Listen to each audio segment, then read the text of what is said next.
Hello बच्चों, welcome to my YouTube channel accountancy with Sanjeev Sinha sir. तो बच्चों, मैं आज आप लोगों को पढ़ाने वाला हूँ फिनंशियल स्टेटमेंट विदाउट एडजस्टमेंट। ये चैप्टर इतना ज़्यादा महत्वपूर्ण है कि इसके बारे में कुछ कहा ही नहीं जा सकता और एग्ज़ाम में आने के चांसेस 100 आउट ऑफ 100 होंगे। यानी कि इस चैप्टर का एग्ज़ाम में आना बिल्कुल ज़रूरी है, बिल्कुल 100% श्योर है। तो चलिए चलते हैं, हम लोग बात करते हैं कि फिनंशियल स्टेटमेंट होता क्या है। तो सबसे पहले मैंने इसका डेफिनेशन लिखा है कि financial statement is the end product of accounting cycle. मतलब कि फिनंशियल स्टेटमेंट जो है वो अकाउंटिंग साइकिल का एंड प्रोडक्ट होता है। With the help of financial statement we know profitability and financial position of the business. That means कि financial statement की सहायता से हम लोग किसी भी बिजनेस की प्रॉफिटेबिलिटी और फिनंशियल पोजीशन का क्या कर सकते हैं, पता लगा सकते हैं। तो देखो, हम लोग सबसे पहले जब भी कोई ट्रांजैक्शन होता है तो सबसे पहले हम उसको जर्नल में लिखते हैं। जर्नल में लिखने के बाद हम लोग उसका लेज़र बनाते हैं। लेज़र के बाद हम लोग उसका ट्रायल बैलेंस बनाते हैं और ट्रायल बैलेंस के बाद उसका एंड प्रोडक्ट जो होता है वो होता है फिनंशियल स्टेटमेंट। अगर बिजनेस के बारे में अगर हम लोग चर्चा करें कि बिजनेस क्यों किया जाता है, तो बिजनेस करने का सबसे प्राइम मोटिव जो होता है वो प्रॉफिट अर्निंग। तो जब बिजनेस करने का प्राइम मोटिव जब प्रॉफिट अर्निंग होता है तो उस प्रॉफिट को पता भी करना तो बहुत ज़रूरी है, क्योंकि किसी भी बिजनेस में जितने चांसेस प्रॉफिट के होते हैं उतने ही चांसेस लॉस के होते हैं। तो अगर हमको प्रॉफिट और लॉस का पता नहीं चल पाएगा तो हम ये डिसाइड ही नहीं कर पाएंगे कि हमारा बिजनेस किस दिशा में जा रहा है। क्योंकि अगर प्रॉफिट की दिशा में जा रहा है तो ठीक है, उसी को कंटिन्यू करना है। बट यदि हमारा बिजनेस लॉस के तरफ जा रहा है और वो लॉस हमें जब पता होगा तभी हम उसको क्या कर पाएंगे, रोक पाएंगे और फिर आगे हम करेक्टिव एक्शन ले पाएंगे। तो इसलिए हर संस्था के लिए फिनंशियल स्टेटमेंट बनाना जरूरी होता है, न केवल प्रॉफिट अर्निंग के मोटिव से बल्कि उसके साथ साथ बहुत सारे सरकारी कामों से, जिसमें कि आपको अगर इनकम टैक्स देना है, अगर जीएसटी वगैरह फाइल करना, बहुत सारे चीज़ों के लिए फिनंशियल स्टेटमेंट का रिक्वायरमेंट होता है। तो चलिए चलते हैं, इतना महत्वपूर्ण है फिनंशियल स्टेटमेंट, इसलिए हर जगह है और न केवल 11th में है बल्कि सेमेस्टर में भी आप लोगों को पढ़ना पड़ता है। यहाँ तक कि MBA BBA अगर करो तो भी उसमें फिनंशियल स्टेटमेंट आप लोगों को पढ़ना है। तो देखिएगा, मैंने लिखा है फिनंशियल स्टेटमेंट। फिनंशियल स्टेटमेंट को दो भागों में बांटा गया। पहला को मैंने लिखा इनकम स्टेटमेंट और दूसरा को मैंने लिखा बैलेंस शीट। इनकम स्टेटमेंट का डेफिनेशन कि भैया इनकम स्टेटमेंट वैसे स्टेटमेंट को कहते हैं जिसकी सहायता से किसी बिजनेस की लाभदायकता यानी प्रॉफिटेबिलिटी का पता लगता है, और बैलेंस शीट से आर्थिक स्थिति का, फिनंशियल पोजीशन का। तो इनकम स्टेटमेंट दो भागों में बटा हुआ है। पहला को बोलते हैं ट्रेडिंग अकाउंट, दूसरा को बोलते हैं प्रॉफिट एंड लॉस अकाउंट, है ना। ट्रेडिंग अकाउंट का एक छोटा सा डेफिनेशन मैंने खुद बनाया है कि ट्रेडिंग अकाउंट लिखा, with the help of trading account we know gross profit और gross loss of the business. मतलब कि ट्रेडिंग अकाउंट की सहायता से हम किसी भी बिजनेस का ग्रॉस प्रॉफिट और ग्रॉस लॉस का पता लगा सकते हैं, जबकि प्रॉफिट एंड लॉस अकाउंट की सहायता से नेट प्रॉफिट और नेट लॉस। अब यहाँ पर सवाल एक खड़ा होता है कि सर ग्रॉस प्रॉफिट किसे कहते हैं या ग्रॉस लॉस किसे कहते हैं। तो देखो, ग्रॉस प्रॉफिट को अगर हम लोग फॉर्मूले में व्यक्त करें तो हम लोग लिख सकते हैं कि नेट सेल और minus cost of goods sold. Net cell minus cost of goods sold. Net cell minus cost of goods sold का मतलब हो गया कि जब कुल बिक्री में से, नेट सेल में से बेचे गए माल का लागत मूल्य को घटा दिया जाता है तो बचता है ग्रॉस प्रॉफिट। अगर ग्रॉस प्रॉफिट को समझना है तो हम लोगों को डायरेक्ट एक्सपेंस और इनडायरेक्ट एक्सपेंस समझना चाहिए।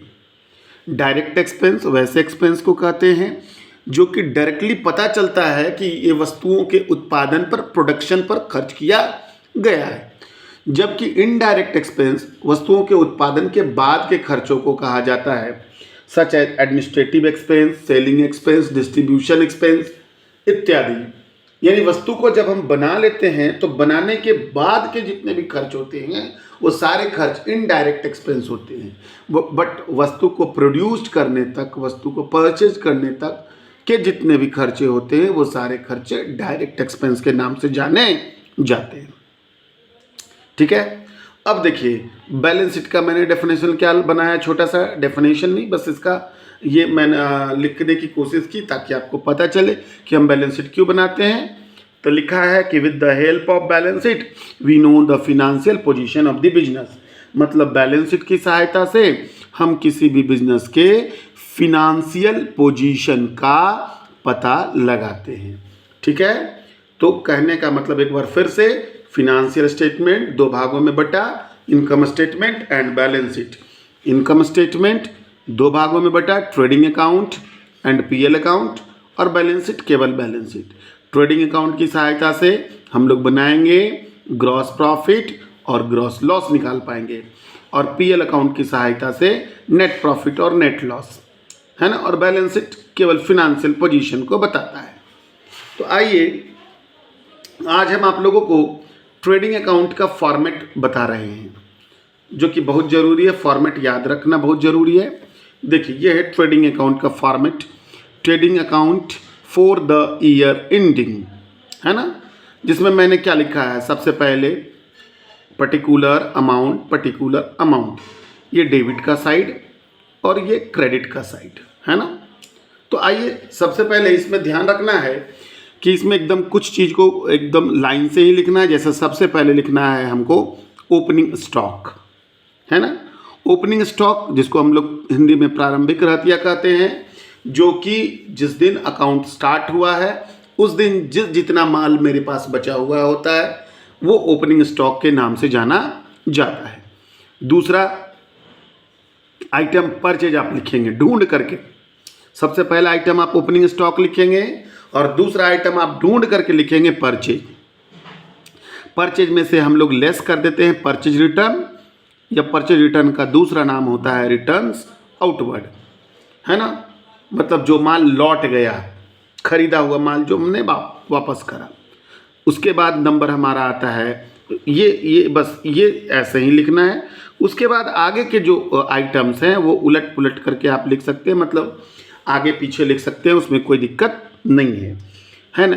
Carriage inward, coal gas and water, है ना, dock charges, wages, productive wages, factory इत्यादि। इसमें मैं बता दूं आप लोगों को शॉर्टकट में कि ट्रेडिंग अकाउंट में वस्तु को प्रोड्यूस करने तक के सारे खर्चों को लिखा जाता है। यानी फैक्ट्री तक के सारे खर्चों को हम लोग ट्रेडिंग अकाउंट के अंतर्गत लिखते हैं, है ना। उसके बाद आ जाइए इसके क्रेडिट साइड में। क्रेडिट साइड बिल्कुल आसान है। क्रेडिट साइड में केवल हम लोग लिखते हैं सेल में से मैंने घटाया सेल्स रिटर्न। सेल्स रिटर्न का दूसरा नाम रिटर्न इनवर्ड भी होता है, और उसके बाद क्लोजिंग स्टॉक, बस। अब देखो फिर बैलेंस हम लोग डालेंगे, बैलेंस गिराएंगे। अगर ये साइड हमारा बड़ा हो गया, क्रेडिट साइड बड़ा हो गया और डेबिट साइड छोटा, तो जो बैलेंस यहाँ गिरेगा वो कहलाएगा ग्रॉस प्रॉफिट, है ना। और उसको लिखेंगे to gross profit transfer to PL account. और है ना, अगर ये साइड बड़ा हो गया, मतलब डेबिट साइड बड़ा हो गया, तो इस साइड बैलेंस गिरा तो उसको कहते हैं ग्रॉस लॉस, और उसको मैं लिखूंगा gross loss transfer to PL account. ठीक है। तो ये फॉर्मेट है आपका ट्रेडिंग अकाउंट का। आपके बुक में भी फॉर्मेट दिया हुआ होगा, है ना। उसको ज़रूर एक बार पढ़ ले कि फॉर्मेट में क्या क्या होते हैं, है ना।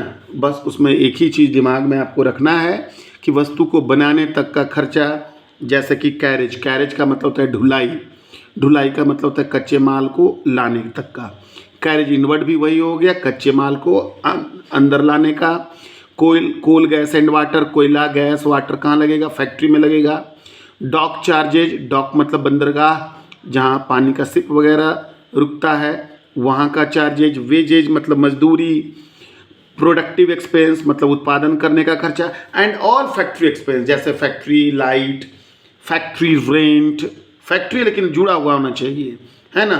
तो फैक्ट्री का जितना भी खर्चा होगा वो सारा खर्च ट्रेडिंग अकाउंट के अंतर्गत जाएगा, है ना। आशा करते हैं कि आज आप लोग फिनेंशियल स्टेटमेंट का मीनिंग, है ना, फिनेंशियल स्टेटमेंट क्यों बनाया जाता है, फिनेंशियल स्टेटमेंट कितने भागों में बटा हुआ होता है और ट्रेडिंग अकाउंट का क्या फॉर्मेट होता है उसको आप लोगों ने समझा होगा, है ना। अगले क्लास में मैं आप लोगों को ट्रेडिंग अकाउंट के कुछ क्वेश्चन सॉल्व करके बताऊंगा। धन्यवाद।